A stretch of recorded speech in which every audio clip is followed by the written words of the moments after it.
waxaan idinkaga mahad celinayaa gogosha aad Soomaali u fidisaan iyadoo ay ahayd in qaranku fidiyo gogoshan sababtoo qofka dhintay waxa uu ahaa qof qaran dawladnimadana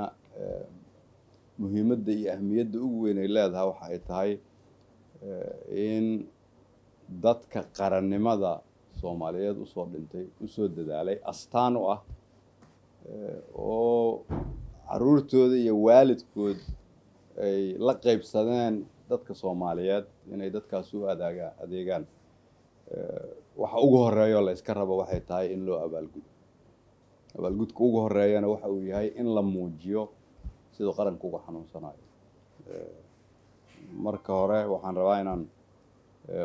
qoyskii uu General Gaal ka baxay dhammaantood aan uga tacsiyeeyo geeridii naxdinta leedo ku timid waxaan leeyahay Ilaahay samir idinka siiyo waxa kale ugu mahad celinayaa kuwa halkan nala fadhiyay kuwa aan jooginba meel walba ay joogaan sanadihii tirada badnaa ee ummadda Soomaaliyeed la qaybsadeen inuu dadku u adeegayo dalka waxa kale oo marxaati ka kacaya inuu qayb ka yahay taariikhda Soomaaliyeed dadaal badan oo dawladnimada ku bixiyay ilaa haddana isagoo da'ah uu waday Ilaahay jannada ha ka waraabiyo qabrigan Allah waasiyo intuu ka tagana Ilaahay ha u dhib yareeyo idinkana waxaan idinkaga mahad celinayaa sida sharafta leh oo aad u agaasimteen aniga habeenkii dhacdadu dhacday ayaan gurigaan mid oo ahaa dadkii ugu soo horeeyay maantana waxaan ku faraxsanahay markii la khatimaayay waxaan rabaa inaan idin cadeeyo inaan xanuunka idin la dareemeyn dareenka qabtaan idin la qabno